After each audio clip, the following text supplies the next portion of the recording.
Assalamualaikum warahmatullahi wabarakatuh. Selamat malam Mbak Uli. Terima kasih Mbak Uli masih menyempatkan waktu untuk belajar bersama di pelajaran ekonomi, dan malam hari ini saya akan membahas sedikit mengenai cara menghitung elastisitas penawaran, karena kemarin belum selesai untuk soal nomor 3 ya, termasuk Mbak Uli juga belum sempat mengikuti untuk menghitung elastisitas penawaran itu ya. Oke, selamat malam Mbak Uli. Sebelum kita memulai pelajaran, mari kita berdoa semoga apa yang kita pelajari bermanfaat bagi kita semua. Berdoa mulai. Berdoa selesai. Oke ya Mbak Uli ya. Untuk nomor 3 saya tunjukkan di sini pakai whiteboard ya, pakai whiteboard supaya teman-teman semua bisa memahami cara menghitung ya. Oke, perhatikan ya Mbak Uli ya, perhatikan. Ini saya mengulas pertemuan kemarin sebelum saya melanjutkan ke pelajaran akuntansinya ya. Oke. Nah. Oke. Di sini ya, saat harga sepatu 20.000 per pasang, jumlah yang ditawarkan 400 pasang. Ketika harga naik menjadi 25.000, jumlah yang ditawarkan naik 600 pasang ya. Sehingga kalau kita posisinya sebagai penjual, maka dengan harga yang tinggi akan memotivasi para pedagang untuk meningkatkan jumlah barang yang ditawarkan. Oke. Di sini diketahui dulu untuk Q-nya. Q1 sama dengan Q1-nya 400 ya, 400 pasang. Nah, untuk Q2-nya 600 pasang. 600.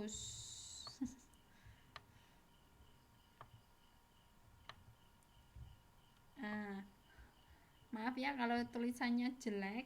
Kemudian untuk P1-nya sebelum terjadi perubahan harga, maka P1-nya sama dengan 20.000. 20.000.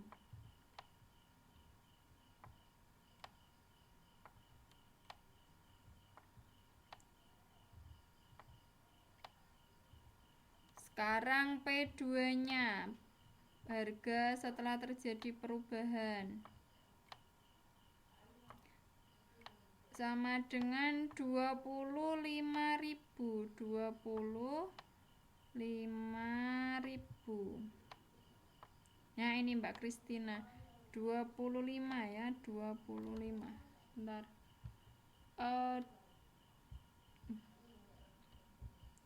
Saya hapus dulu karena ini tidak jelas. Oke. 25.000.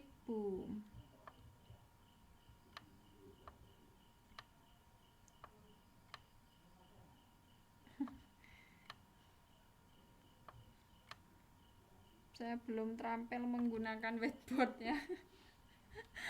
Sehingga dimasukkan ke dalam rumus ES sama dengan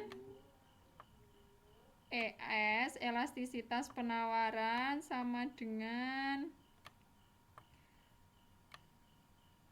Q2 kurangi Q1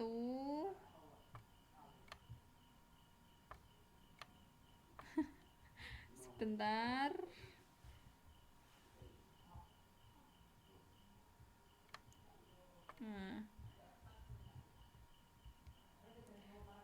Per P1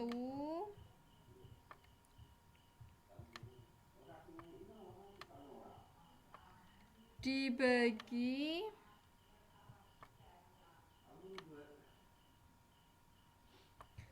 P2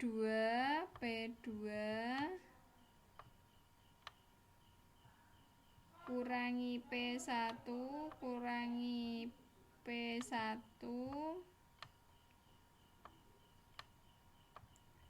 per P1.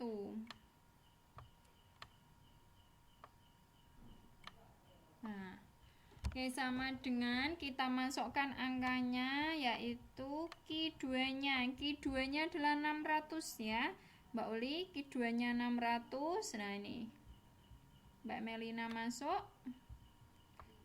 Oke, selamat malam Mbak Melina. Q2-nya 600 karena terjadi perubahan harga sehingga meningkatkan jumlah barang yang ditawarkan dari 400, maka Q1-nya adalah 400. Nah, per 400. Nah, dibagi P2-nya 25.000.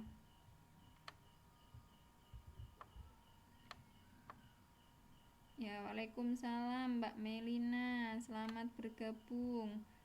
25.000 dikurangi P1. P1 yaitu 20.000. P1-nya 20.000.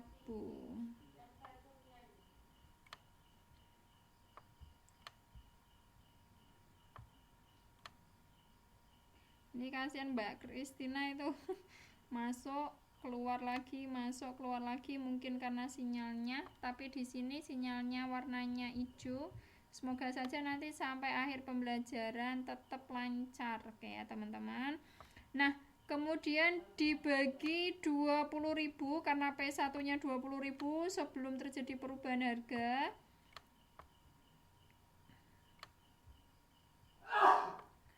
20.000. Nah, sekarang kita menghitung sama dengan 600 kurangi 400, maka mendapatkan 200. Nih ya, 200. Oke, sip. Terima kasih Mbak Uli. Per 400 ya, karena bawahnya 400. Oke, sip.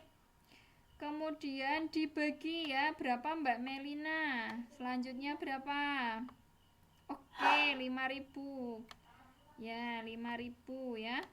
5.000 ini kemarin Mbak Uli belum sempat mengikuti, sudah selesai ya. Ya, per 20.000. Sip. Per 20.000. Nah, selanjutnya adalah menyederhanakan ya Mbak Melina dan teman-teman, Mbak Uli, Mbak Melina, Mbak Uli. Di sini nolnya dicoret karena di bawahnya masih punya nol ya. Ini dicoret, disederhanakan. Yang atas punya 0,3, yang bawah punya 0,4, maka 0 yang 3-nya dicoret. Ini untuk memudahkan teman-teman tanpa menggunakan kalkulator, sehingga mudah untuk menghitung ya. Kemudian saya sampingnya dihitung, disama dengan ya 2/4. 2/4 dibagi atas punya 5, bawah punya 20. 5/20. Iya, terima kasih Mbak Uli. Nah, Karena di sini adalah pembagian ya. Karena di sini pembagian, maka angka yang belakang dibalik. Angka yang belakang dibalik menjadi perkalian. Maka saya sama dengankan di sini sama dengan 2. Yuk Mbak Uli sama-sama ngitung yuk. 2/4. Nah, karena ini pembagian tadi ya, pembagian, maka diubah menjadi perkalian. Perkalian dengan syarat yang belakang angkanya dibalik ya, dibalik 20 bagi 5. Oke, sama dengan Mbak Uli 20 bagi 5 4, maka tinggal 2/4 dikali 4 ya, 4-nya di atas karena 20-nya di atas. Nah, setelah ini 4/4-nya dicoret, disederhanakan, dihitung ya, dapatnya 1. Nah, maka sama dengan hasilnya 1 ya, 1 ditaruh atas kecil 1. Maka 2 kali 1 sama dengan 1. 2 kali 1 sama dengan 2. Nah, maka dengan hasil 2 tersebut dikatakan sebagai penawaran bersifat elastis karena ES-nya ini ya, ES-nya itu lebih dari 1, maka dikatakan penawarannya adalah elastis. Sampai sini teman-teman sudah paham atau masih bingung? Sudah ya, dengan cara yang saya tunjukkan tadi. Kalau teman-teman menghitung, oke, terima kasih Mbak Uli, Mbak Melina juga paham ya. Jangan lupa kalau ini pembagian, maka hasilnya itu dikali ya, dikali dengan syarat yang angka yang belakang ini dibalik. Oke, kalau sudah, saya cukupkan malam hari ini berkenaan dengan elastisitas penawaran, maka kita memasuki bab baru, yaitu akuntansi. Nah, oke, paham ya Mbak Melina, Mbak Ulini sudah paham. Saya lanjutkan ke akuntansinya. Nah, ini materi baru malam hari ini juga, sampai selanjutnya nanti belajar akuntansi, belajar hitung-hitungan lagi ya. Nah, di sini akuntansi menurut American Accounting Association itu merupakan proses mengidentifikasi, mengukur dan melaporkan informasi ekonomi untuk memungkinkan dilakukannya penilaian serta pengambilan keputusan secara jelas dan tegas bagi pihak-pihak yang menggunakan informasi tersebut. Nah, di sini akuntansi itu menyajikan informasi ekonomi dalam bentuk laporan keuangan. Maka hasil dari proses akuntansi itu nanti menghasilkan laporan keuangan. Nah, di sini tujuan laporan keuangan yang pertama adalah memberikan informasi keuangan mengenai harta, utang, dan modal perusahaan, karena nanti dalam proses kita membuat laporan keuangan tidak lepas dari harta ya, harta, utang, dan modal. Kemudian yang kedua, memberi informasi keuangan yang membantu para pemakai laporan untuk menafsirkan potensi perusahaan dalam menghasilkan laba. Nah, di laporan keuangan tersebut nanti hasilnya adalah kita bisa mengetahui apakah perusahaan tersebut dalam mengelola perusahaannya itu menghasilkan keuntungan atau perusahaan tersebut rugi. Nah, itu ya. Waalaikumsalam Mbak Kristina. Nah, di sini nanti akuntansi itu kan menyajikan proses dari akuntansi nanti menghasilkan laporan keuangan. Nah, dari laporan keuangan tersebut bisa memberikan informasi apakah perusahaan tersebut selama mengelola usahanya itu memperoleh keuntungan atau mengalami kerugian, itu ya. Nanti sebagai dapat dijadikan sebagai pengambil keputusan ya, pengambilan keputusan. Nah, di sini manfaat informasi akuntansi yang pertama, pemilik berkepentingan untuk menentukan sikap apakah tetap memegang saham atau melepasnya. Nah, dilihat dari laporan keuangan, apabila dari laporan keuangan tersebut menyajikan atau mendapatkan keuntungan, maka di sini bagi orang-orang yang memasuk atau ini ya, memberikan modalnya atau menginvestasikan modalnya ke perusahaan tersebut, kalau usahanya itu memperoleh keuntungan, maka bagi investor itu orang yang menginvestasikan modalnya ya ke dalam perusahaan, itu berarti memberikan indikasi bahwa perusahaan tersebut dalam menjalankan usahanya itu bagus karena memperoleh keuntungan dalam menjalankan usahanya, sehingga bagi para investor tetap memberikan modalnya pada perusahaan tersebut ya, sehingga di sini tidak melepaskan tetapi memberikan kepercayaan ya kepada perusahaan untuk tetap mengelola modalnya. Itu manfaat akuntansi yang pertama. Yang kedua, kreditur. Kreditur itu orang yang memberikan pinjaman modal ya. Di sini untuk memutuskan apakah kredit pada perusahaan itu dapat diperpanjang atau diperbesar. Nah, kalau dilihat dari laporan keuangan tadi dalam mengelola usahanya itu mendapatkan keuntungan, berarti mengindikasikan bahwa perusahaan tersebut pengelolaannya bagus, sehingga di sini kreditur ya yang memberikan modalnya itu percaya bahwa nanti di dalam periode membayar angsurannya lancar ya, karena dilihat dari laporan keuangannya itu menyajikan atau perusahaan tersebut mendapatkan laba. Oke, tidak apa-apa Mbak Kristina sambil mendengarkan ya. Oke, nah di sini laporan keuangan itu meliputi ada 3 nanti laporan keuangan. Nanti teman-teman akan melalui proses satu demi satu dalam menyajikan laporan itu ya. Oke, laporan keuangan itu nanti ada 3. Yang pertama adalah laporan rugi laba.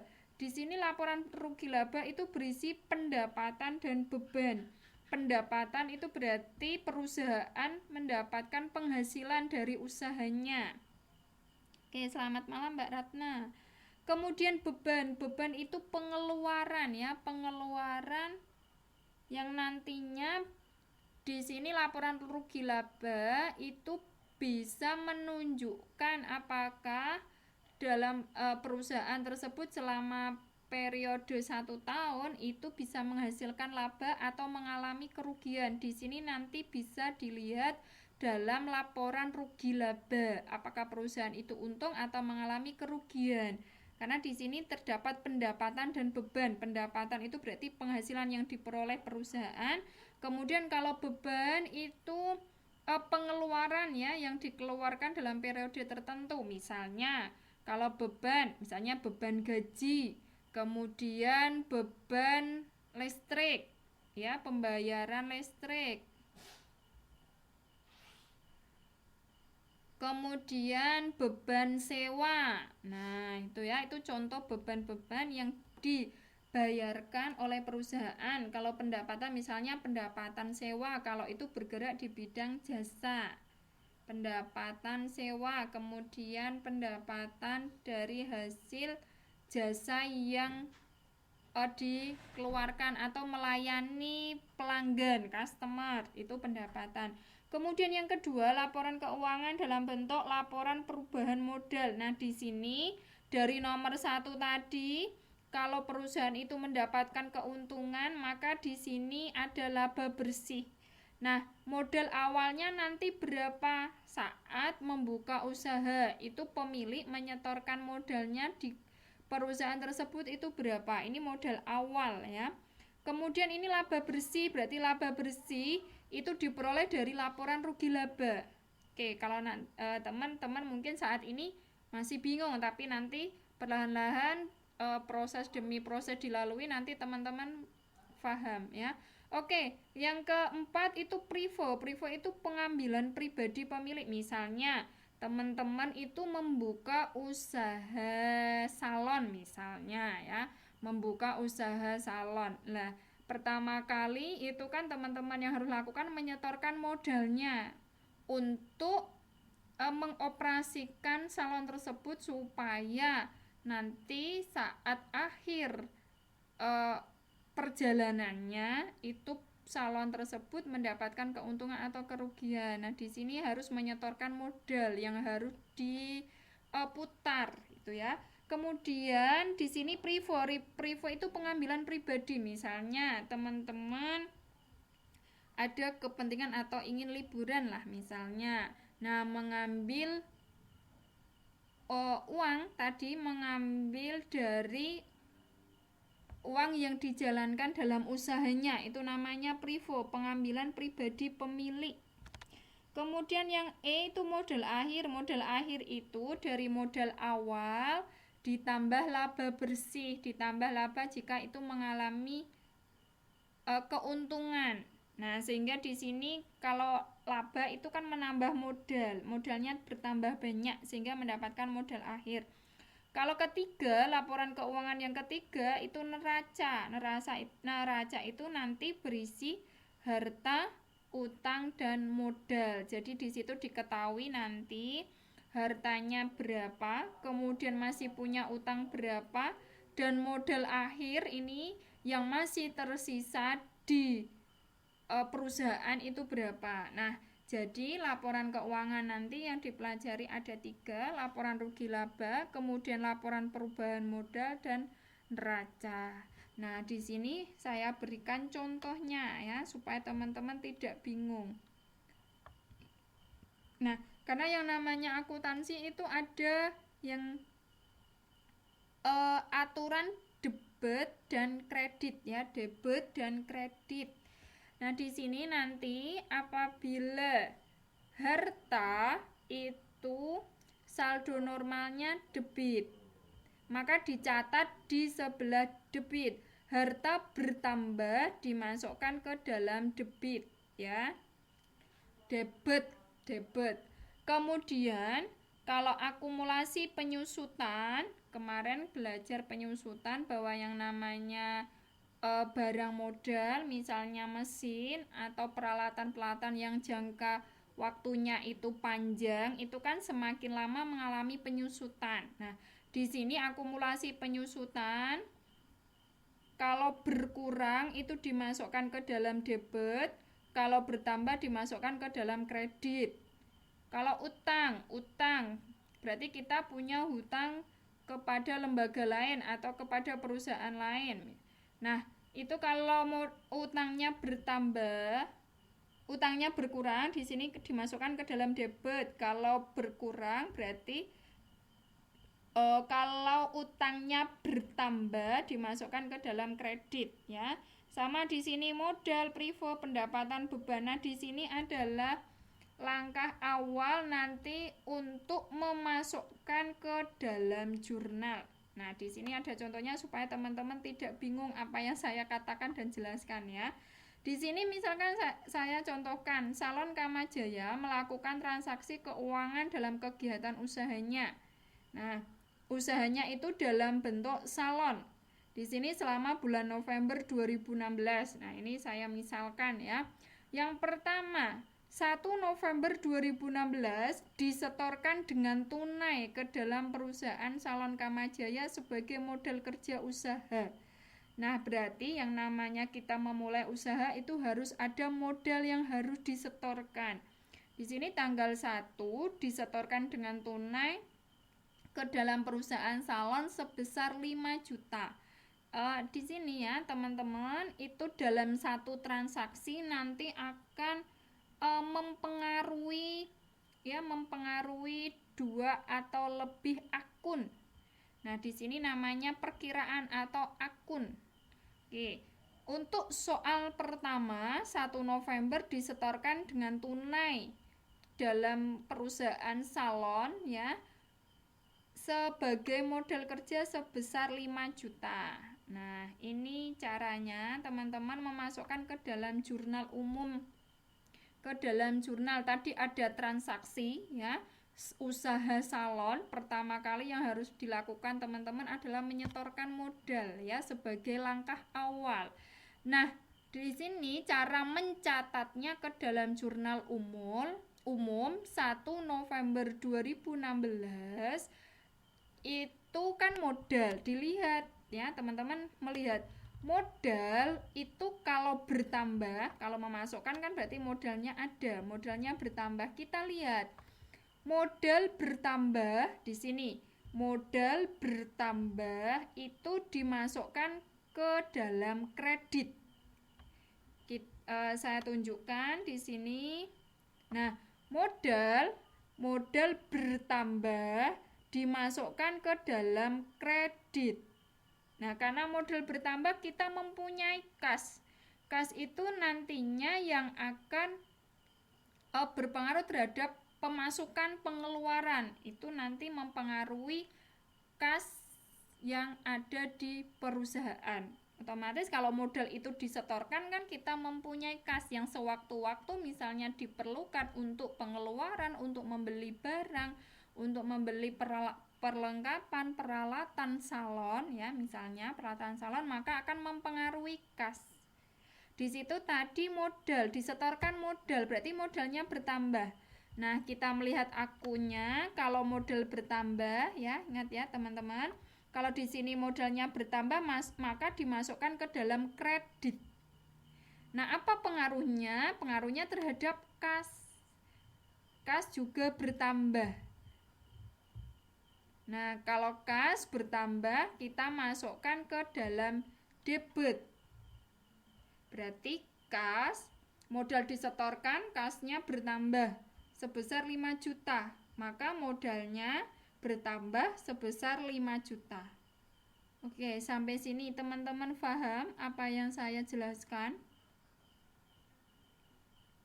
Ini namanya akuntansi, teman-teman. Nah, ini misalnya sangat bermanfaat sekali jika teman-teman nanti membuka suatu usaha, bisa mempraktekkan ya bagaimana cara menjalankan pembukuan dengan akuntansi. Sampai sini teman-teman paham atau masih bingung? Silakan bertanya, nanti saya jelaskan lagi ya. Inilah proses akuntansinya. Pemasukan debit, kredit. Nah, teman-teman harus bisa paham tadi. Kalau misalnya harta bertambah dimasukkan ke dalam debit, kalau berkurang maka dimasukkan ke dalam kredit. Oke, sampai sini teman-teman paham atau ada yang ditanyakan?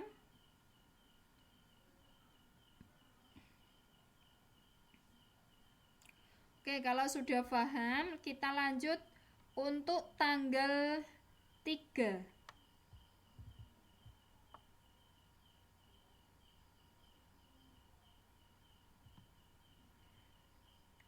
Tidak selalu Mbak Ratna di sini debit, kredit ya.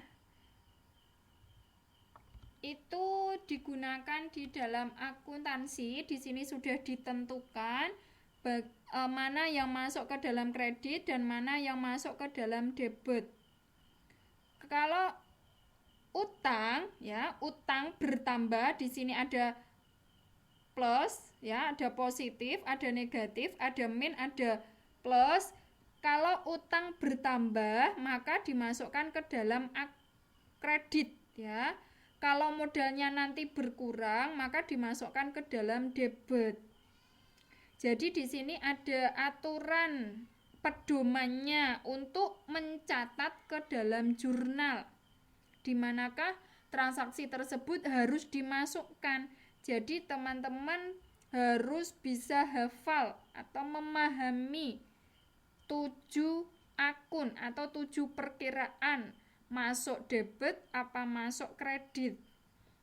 Kalau tadi yang ditanyakan Mbak Ratna berarti utang, di sini utang. Kalau utang bertambah dimasukkan ke dalam kredit. Kalau utangnya berkurang maka dimasukkan ke dalam debit. Saldo normalnya sebelum ada perubahan di kredit, utang itu di kredit. Tetapi kalau sudah dalam bentuk transaksi seperti ini, sudah berpengaruh terhadap transaksi ya, itu sudah masuk ke dalam ini. Kalau bertambah masuk kredit, kalau berkurang masuk debit. Ini tergantung masing-masing akun, pengaruhnya berbeda-beda. Jadi teman-teman harus bisa hafal 7 akun dan bagaimana pengaruhnya terhadap debit dan kredit. Itu ya Mbak Ratna dan teman-teman semua, tidak harus ke dalam kredit, tetapi di sini sudah ada pedomannya di mana transaksi itu disesuaikan ya. Kalau bertambah masuk mana, kalau berkurang masuk mana. Yang saya contohkan pertama kali, yang namanya usaha itu harus ada penyetoran modal. Maka modal akan berpengaruh terhadap kas. Kalau modal dimasukkan kan kas bertambah, sehingga kas itu masuknya ke dalam debit. Modal di sini modal di mana akunnya kalau bertambah ini ya, modal untuk nomor 4. Kalau modal bertambah masuk kredit.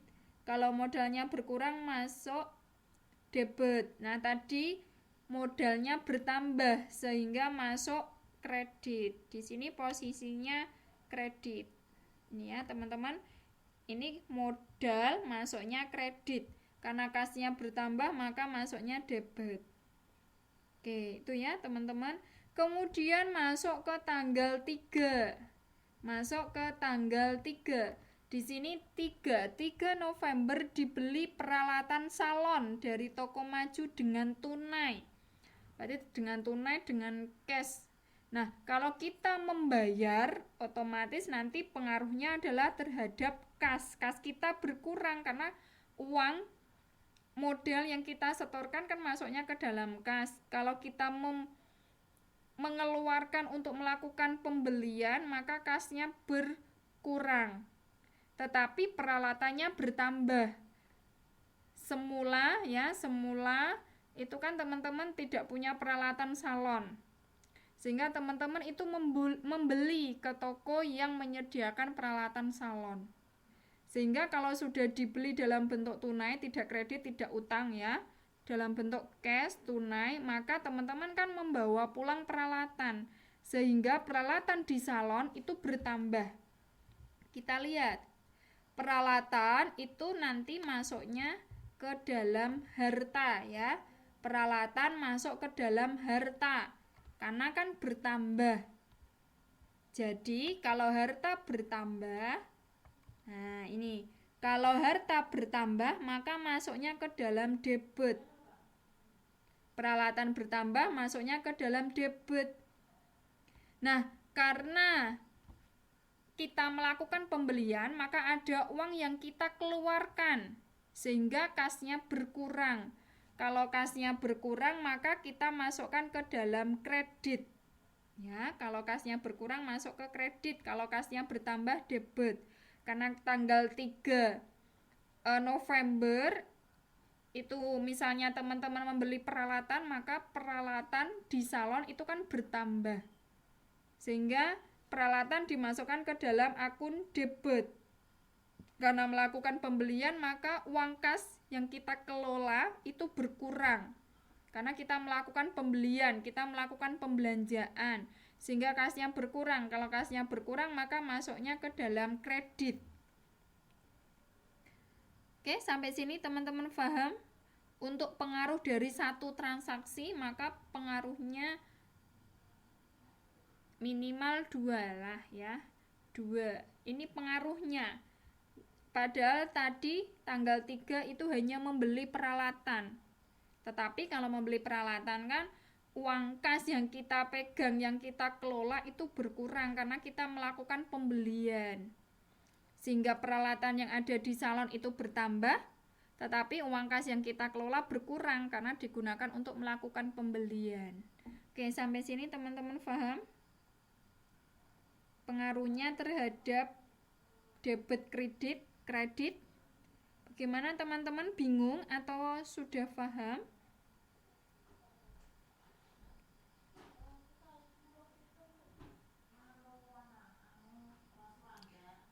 Oke, paham ya. Ini nanti teman-teman kalau belajar ininya benar-benar sungguh-sungguh, nanti suatu saat pasti berguna sekali jikalau teman-teman nanti membuka usaha. Ya, nanti kalau di dalam transaksinya itu tidak tunai Mbak Kristina atau kredit, berarti nanti diangsur ya. Iya Mbak Ratna, betul, pembukuan. Pembukuan itu bagian dari ilmu akuntansi. Nah, di sini teman-teman mulai belajar pembukuan, bagaimana mengelola keuangan supaya usaha yang kita jalankan itu nanti bisa terlihat apakah mengalami keuntungan atau kerugian. Ya, memperoleh keuntungan atau mengalami kerugian. Iya Mbak Ratna, betul, pembukuan supaya keuangan yang kita kelola itu bagus ya, bisa dilihat berapa pendapatannya, berapa pengeluarannya, apakah untung atau rugi. Nah, di situ manfaatnya tuh ya.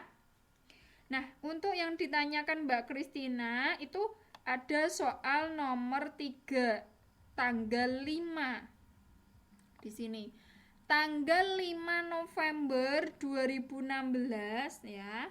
Tanggal 5 November berarti kan teman-teman C. Masuk yang C, tanggal 5 November. Tanggal 5 November 2016 dibeli perlengkapan. Kalau tadi peralatan ya misalnya itu ya, yang untuk mengeringkan rambut apa itu hair dryer. Nah, itu hair dryer itu kan masuknya peralatan. Kemudian gunting. Nah, itu masuknya peralatan. Nah, di sini membeli atau dibeli perlengkapan salon secara kredit. Nah, ini kalau pemahamannya Mbak Kristina ini, dibeli perlengkapan salon secara kredit berarti dengan cara mengangsur atau tidak tunai. Istilahnya kita hutang ya, kan ke kredit berarti kita punya utang ke toko Sejahtera. 5 November 2016 dibeli perlengkapan salon secara kredit dari toko Sejahtera.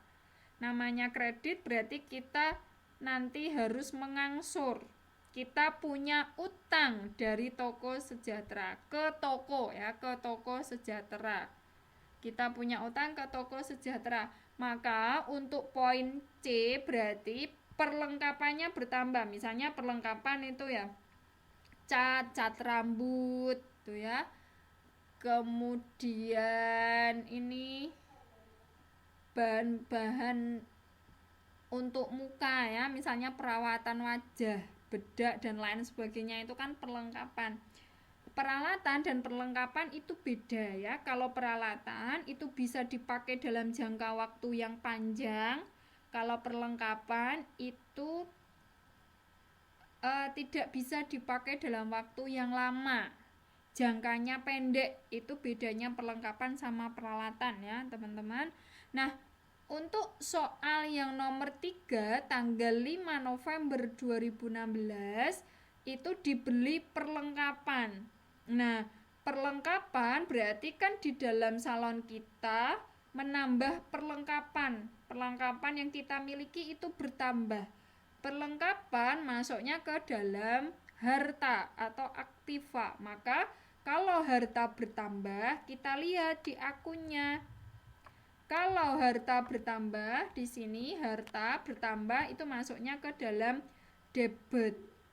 Karena secara kredit berarti kita mengangsur ya, kita punya hutang kepada toko sejahtera, maka pengaruhnya terhadap akun yaitu perlengkapan bertambah, tetapi tadi adalah secara kredit ya, secara kredit, maka perlengkapannya bertambah masuk ke dalam aktiva atau harta bertambah masuk ke dalam debit ya, masuk ke dalam debit.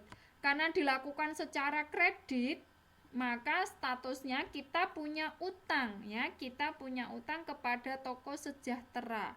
Maka kalau utang bertambah, kalau hutang bertambah, kita lihat di akunnya. Nah, di sini kalau utang bertambah, di sini ada plus ya. Hutang bertambah masuk ke dalam kredit. Nah, untuk pengaruhnya ke dalam jurnal, maka perlengkapan bertambah masuk ke dalam debit. Kalau utang bertambah, otomatis kan kita punya utang, jadi utang kita bertambah, yaitu masuk ke dalam kredit sebesar 250.000. Itu pengaruhnya dari transaksi nomor 3, yaitu tanggal 5 November 2016. Oke, sampai sini teman-teman paham? Coba untuk belajar supaya teman-teman lebih paham, lebih jelas, maka kita lihat untuk tanggal 6. Coba teman-teman lihat tanggal 6. 6 November dibayar sewa ruangan untuk bulan November dengan uang tunai. Nah, dimisalkan saja ya, ini teman-teman sedang membuka salon. Nah, salonnya terserah lah teman-teman dengan diberi nama apa. Nah, ini dimisalkan teman-teman situasinya adalah nomor 4.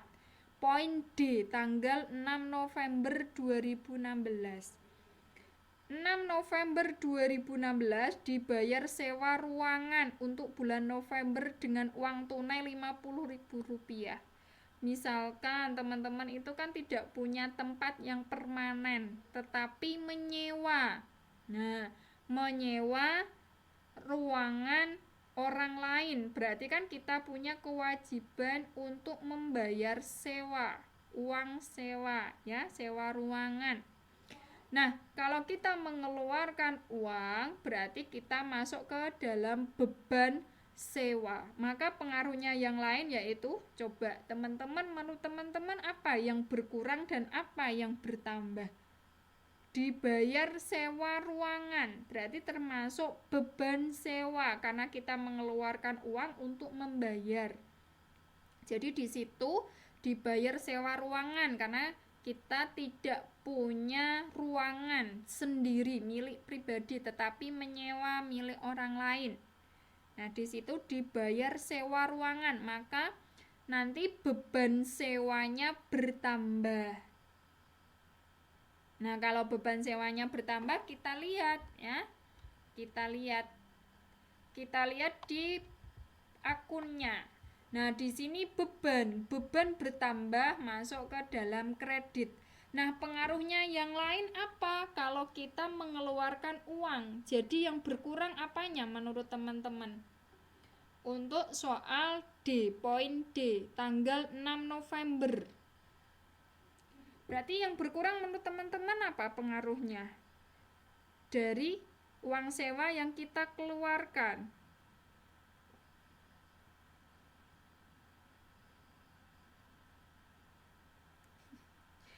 Kalau pendapatan berarti penghasilan, Mbak Ratna. Kalau pendapatan itu penghasilan, berarti kita mengeluarkan jasa, sehingga dari jasa yang kita keluarkan imbalannya adalah pendapatan. Tetapi di sini kita statusnya adalah menyewa ruangan untuk melakukan salon ya. Melakukan jasa salon, sehingga kita yang mengeluarkan uang, maka yang berkurang apanya, Mbak teman-teman? Mbak Melina modal. Yang untuk keluar masuknya uang, maka yang pengaruhnya adalah ke dalam kas ya, teman-teman, maka nanti pengaruhnya ke dalam kas. Berarti untuk poin D ya, untuk poin D dibayar sewa ruangan, maka pengaruhnya adalah ke beban sewa. Beban sewanya bertambah. Nah, pengaruhnya yang lain, karena kita mengeluarkan uang sewa kepada pemilik atau yang memiliki tempat tadi, maka yang berkurang selanjutnya adalah kas. Ya, maka kasnya berkurang.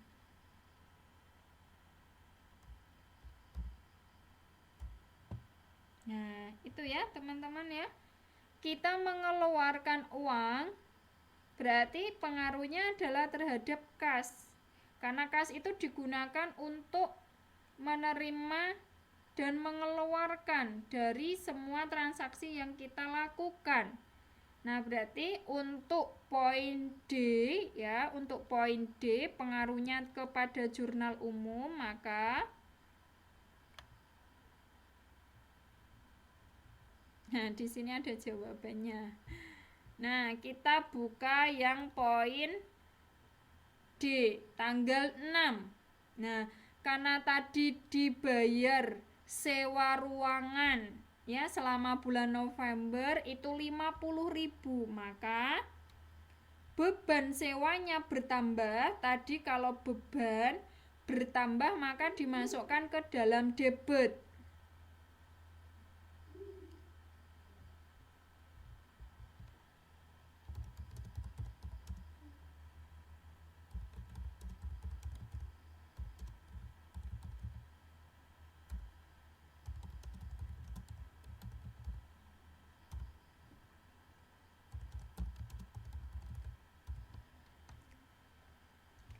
Oke ya teman-teman, masih memperhatikan ya, masih memperhatikan. Ini Mbak Uli keluar nih, mungkin karena sinyalnya. Tadi ya, saya ulangi kembali dari transaksinya tanggal 6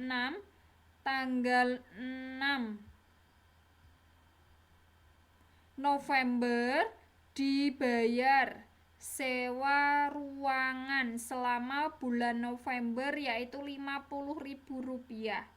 Maka kalau kita mengeluarkan uang untuk menyewa ruangan maka termasuk beban yang harus dibayarkan ya.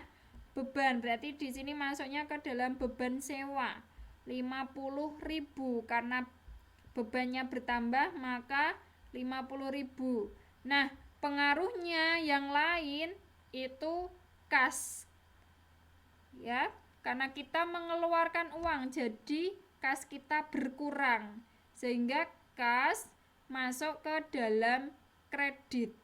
Ya, untuk transaksi poin D tadi untuk tanggal 6 maka beban sewa bertambah kita masukkan ke dalam debit dan kasnya berkurang karena kita gunakan untuk membayar uang sewa, kasnya berkurang 50.000.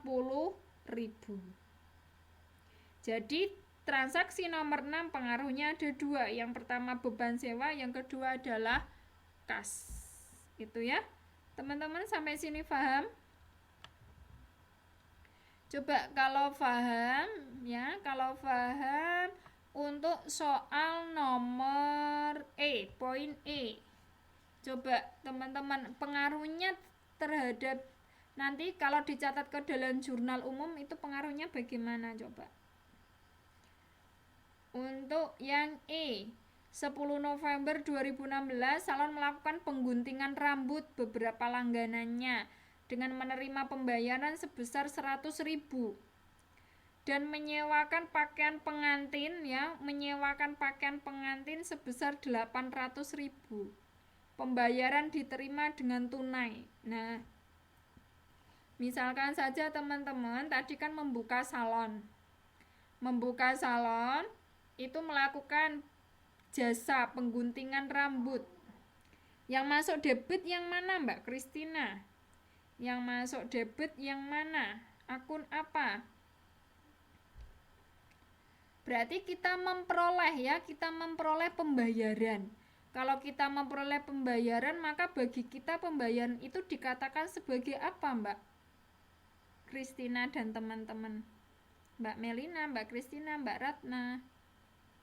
Kalau kita melakukan jasa pengguntingan, maka uang yang kita terima, nah, oke, terima kasih Mbak Kristina. Pengguntingan rambut sama sewa baju, nah iya, itu ya Mbak Melina, merupakan penghasilan. Nah ini jawaban dari Mbak Kristina, pengguntingan rambut sama sewa baju. Maka kalau itu kita menerima pembayaran, berarti itu kan pembayaran bagi kita adalah penghasilan ya. Kalau penghasilan di dalam akun tadi yang kita pelajari ada 7 tadi, ada 7 akun, maka penghasilan kita masuk ke dalam pendapatan. Pendapatan bertambah masuk ke dalam kredit. Karena pengaruhnya itu ada 2, yang pertama debit, yang kedua adalah kredit. Kita sudah menemukan pengaruhnya terhadap pendapatan. Pendapatan bertambah masuk ke dalam kredit. Pengaruhnya satu lagi yang debit menurut teman-teman apa? Kalau kita punya pendapatan penghasilan maka kita masukkan kemana? Oke, jawaban untuk yang E teman-teman sudah bisa ya. Ini Mbak Kristina, pengguntingan rambut sama sewa baju.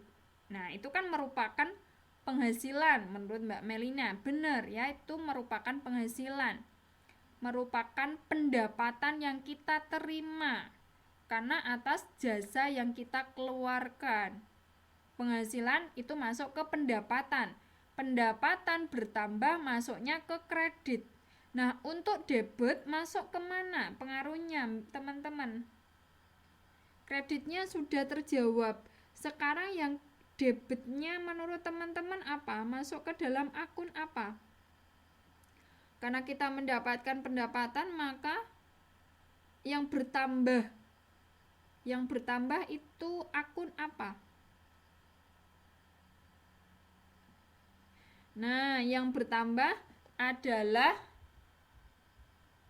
kas ya, ke dalam kas, karena kas di sini itu untuk mengeluarkan ya, untuk mengeluarkan atau menerima dari transaksi yang dikeluarkan. Kalau modal itu tadi pertama kali yang disetorkan Mbak Ratna, itu modal pertama kali disetorkan, itu namanya modal.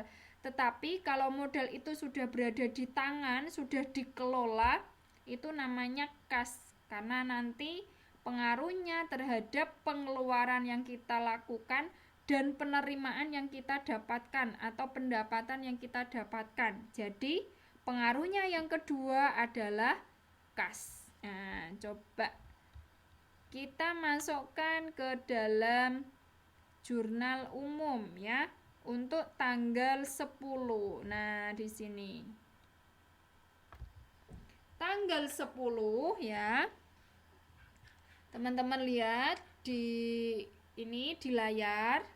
Untuk tanggal 10 maka kasnya tadi bertambah karena kan kita mendapatkan pendapatan.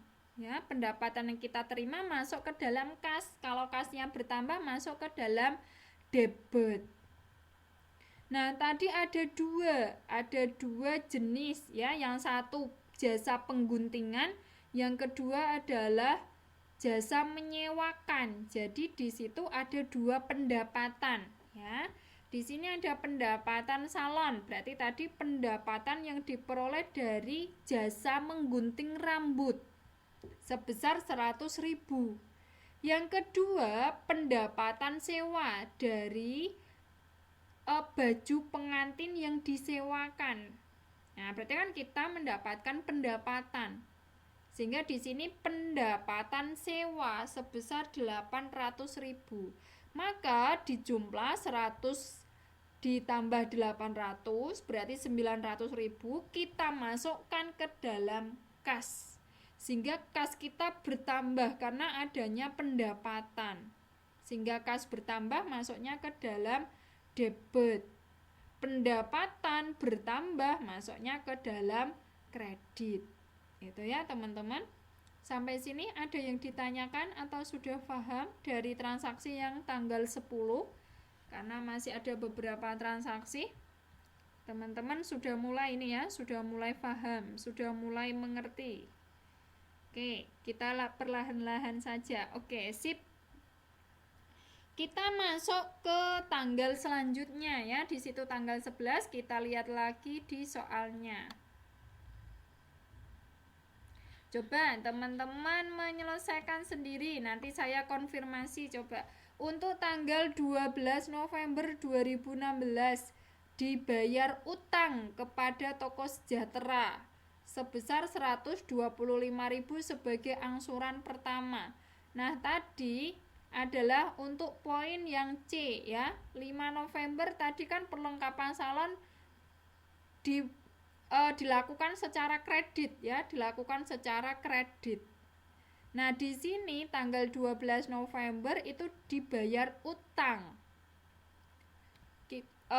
Kita mula-mula memiliki hutang sebesar 250.000. Tetapi pada tanggal 12 November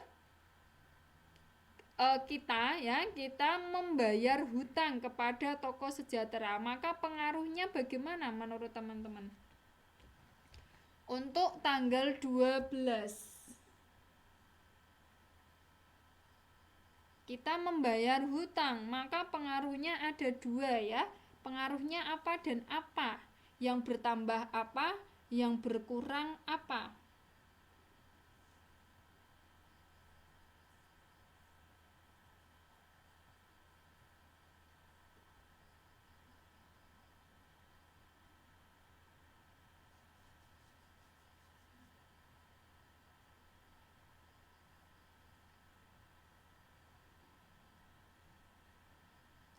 Oke, terima kasih Mbak Ratna. Betul ya, kasnya berkurang. Kalau kasnya berkurang masuk kemana Mbak Ratna dan teman-teman? Betul ya, karena kita membayar hutang, maka kas kita akan berkurang karena kita membayar hutang kepada Toko Sejahtera. Kalau kasnya berkurang, kita masukkan kemana Mbak Ratna? Debit atau kredit? Dan teman-teman coba masuk kemana kalau kasnya berkurang?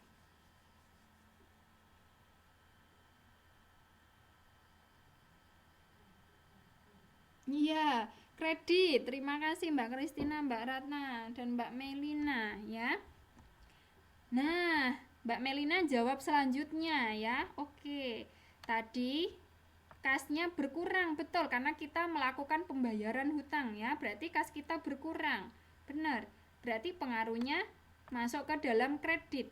Kas kita masukkan ke dalam kredit. Nah, Mbak Melina menjawab untuk pengaruhnya yang kedua, yaitu masuk ke utang ya. Utangnya kan berkurang. Nah, kita lihat coba jawaban Mbak Melina. Kalau utang berkurang maka masuknya ke dalam debit. Oke, teman-teman sudah mulai paham. Nah, kita lihat jawaban soal nomor F ya. F tanggal 12 November. Oke, sip. 12 November. Nah, ini ya. Utang berkurang masuknya ke dalam debit. Nih, Mbak Melina menjawab, masuk utang berkurang masuk ke dalam debit, berkurang 125.000. Maka ini tadi Mbak Kristina sama Mbak Ratna menjawab kasnya berkurang karena kita melakukan pembayaran hutang, maka kas kita berkurang. Kalau kas kita berkurang, maka pengaruhnya adalah terhadap kredit, sehingga utang berkurang masuk ke dalam debit, kas berkurang masuk ke dalam kredit. Oke teman-teman, terima kasih.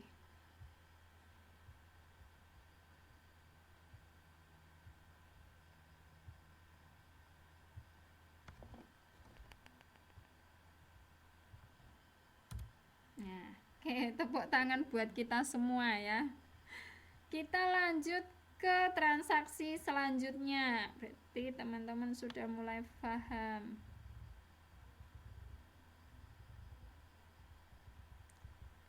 Oke, kita masuk yang G. Nah, G 13 November 2016 dibayar rekening telepon untuk bulan November sebesar 25.000. Berarti yang G ini persis untuk nomor D ya, untuk poin D tanggal 6. Kita membayar rekening telepon. Berarti kita membayar beban. Nah, coba pengaruhnya bagaimana? Iya, membayar. Berarti kita mengeluarkan uang, Mbak Ratna. Kita mengeluarkan uang untuk membayar tagihan telepon selama bulan November, yaitu sebesar 25.000. Maka pengaruhnya ada dua pengaruh. Maka pengaruh yang pertama yaitu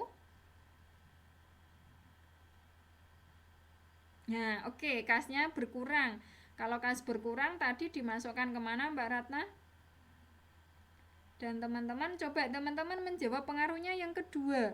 Kasnya berkurang, ya, karena kita mengeluarkan uang untuk membayar tagihan telepon selama bulan November. Jadi kasnya berkurang, jelas ya. Kalau kasnya berkurang nanti dimasukkan kemana?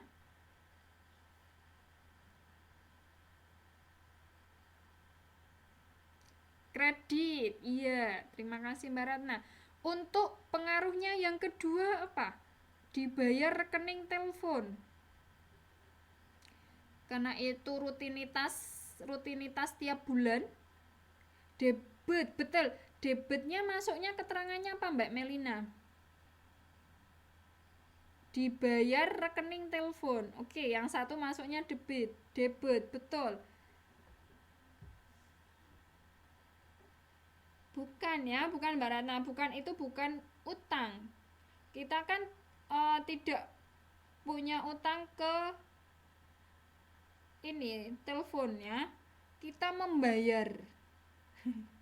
Kita membayar telepon selama bulan November, maka kita mengeluarkan rutinitas tiap bulan. Nah, betul sekali Mbak Melina, beban.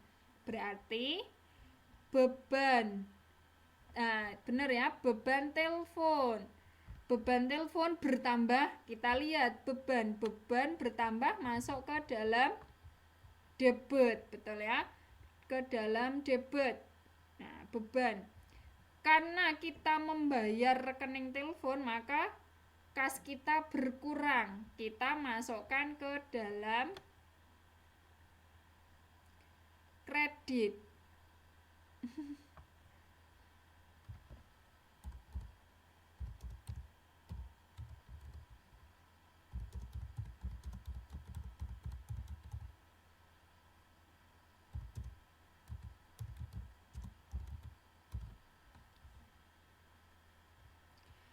Oke, kita bahas tadi dibayar rekening telepon selama bulan November, maka masuknya adalah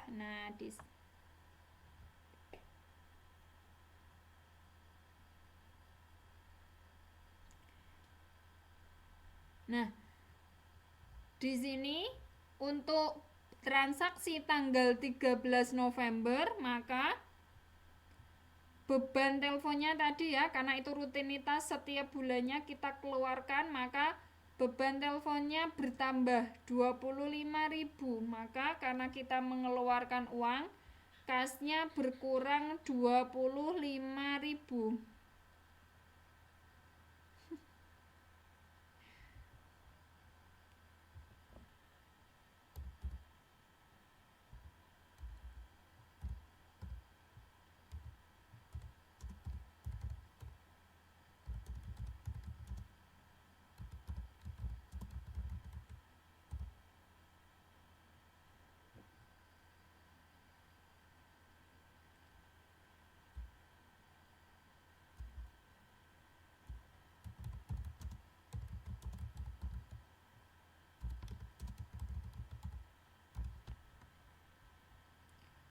Oke, tadi ya kita bahas beban teleponnya bertambah masuk ke dalam debit karena kita melakukan pembayaran, maka kas kita berkurang. Kalau kas kita berkurang, maka kita masukkan ke dalam kredit ya.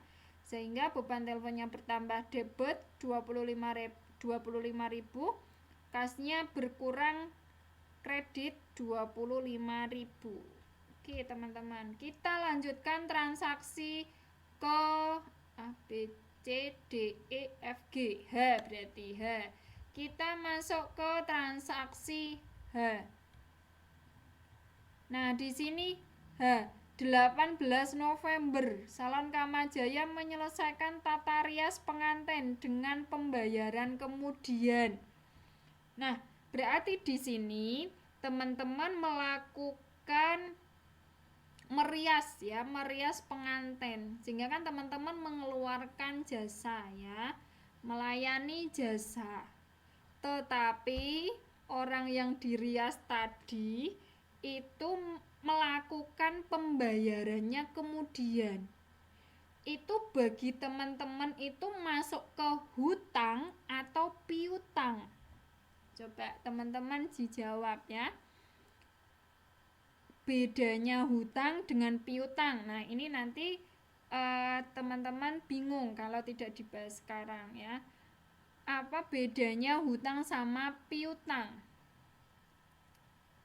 Tadi soalnya atau transaksinya terjadi, Salon Kamajaya menyelesaikan tata rias pengantin dengan pembayaran kemudian. Berarti kita kan bergeraknya di bidang jasa. Kita sudah menyelesaikan atau melayani jasa kepada seseorang. Tetapi saya misalkan si A, kita sudah melayani tata rias kepada si A. Tetapi si A itu melakukan pembayarannya atau membayar jasa yang kita keluarkan itu di kemudian hari. Itu berarti bagi kita itu punya piutang apa punya hutang? Menurut teman-teman apa?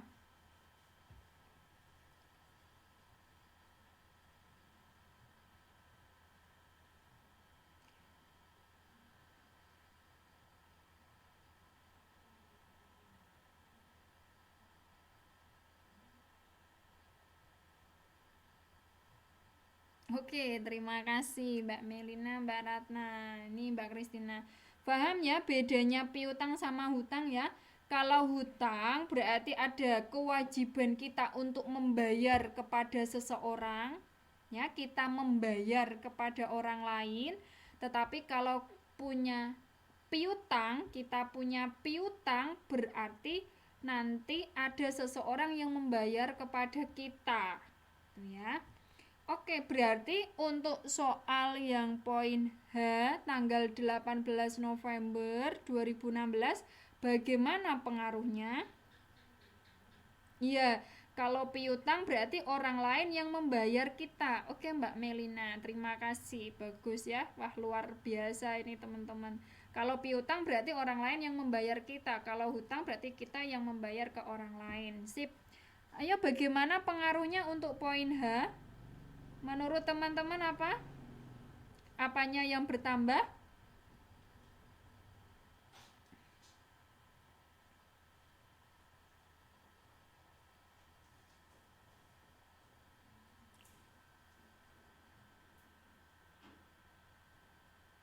Oke.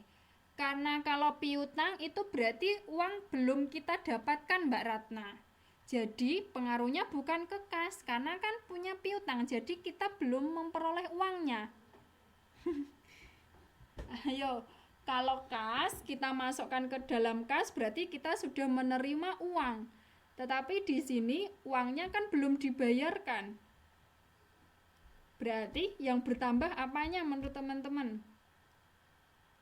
Kalau kasnya bertambah, ya, kalau kasnya bertambah itu berarti kita sudah menerima ya, uangnya kita sudah terima. Tetapi tadi menurut transaksinya itu dibayarkan kemudian.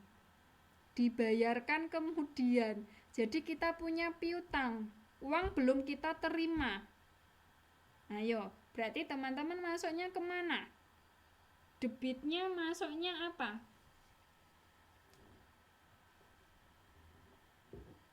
Itu ya bedanya ya teman-teman. Kalau kas berarti kita sudah menerima uangnya, sehingga uang tadi yang kita terima kita bisa masukkan langsung ke kas. Tetapi di sini tadi dibayarkan kemudian. Jadi kita belum menerima uangnya. Sehingga apa yang masuk ke dalam debit dan apa yang masuk ke dalam kredit.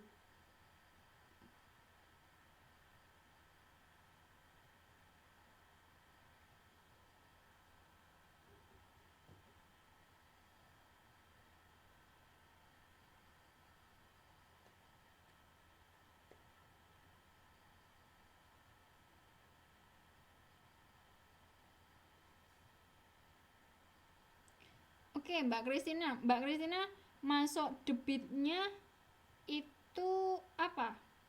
Keterangannya apa yang masuk debit? Mbak Ratna suka sekali sama modal ya. Ayo, karena tadi uangnya belum kita terima, berarti masuknya ke dalam tadi uang yang kita terima, yang belum kita terima masuknya ke dalam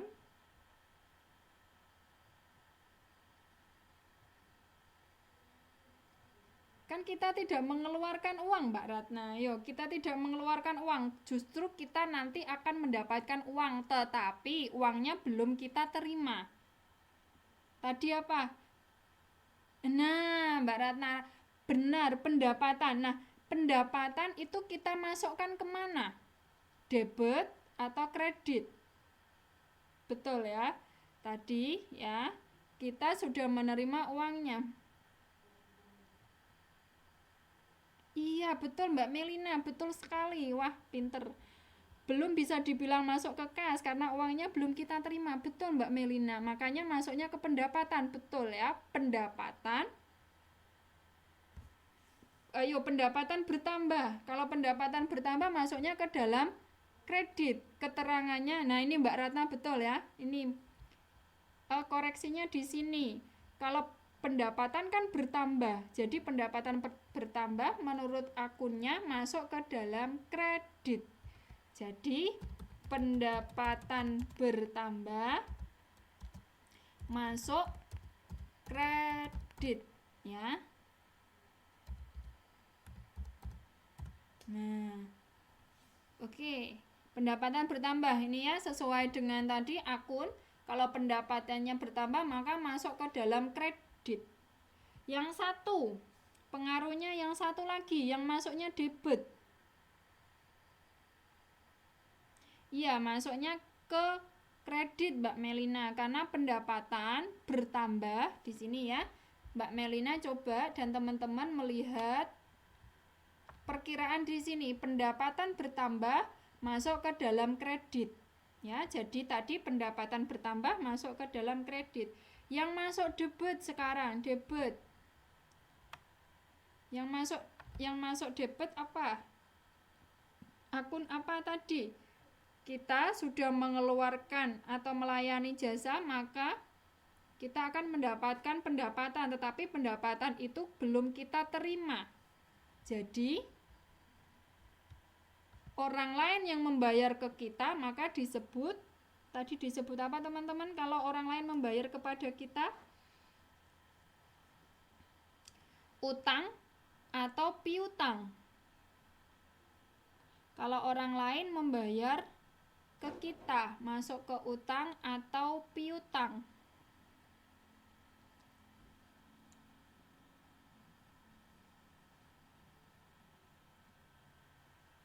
Gimana teman-teman? Masuk ke utang atau masuk ke piutang? Orang lain membayar ke kita. Nah, jadi iya, piutang. Tadi kalau piutang itu masuk ke dalam harta. Maka piutang nanti dimasukkan kemana? Ayo teman-teman, benar, piutang ya. Piutang bertambah, piutang itu masuk ke dalam harta. Kalau harta bertambah dimasukkan ke debit atau kredit. Ya.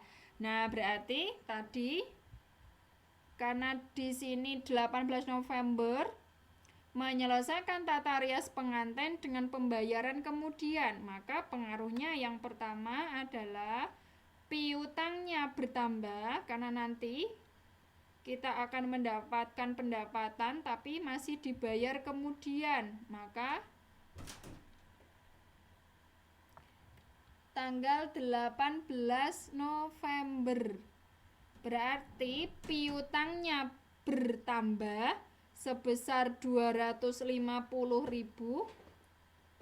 Yang satunya pengaruhnya yang satu adalah pendapatan bertambah masuk ke dalam kredit sebesar 250.000.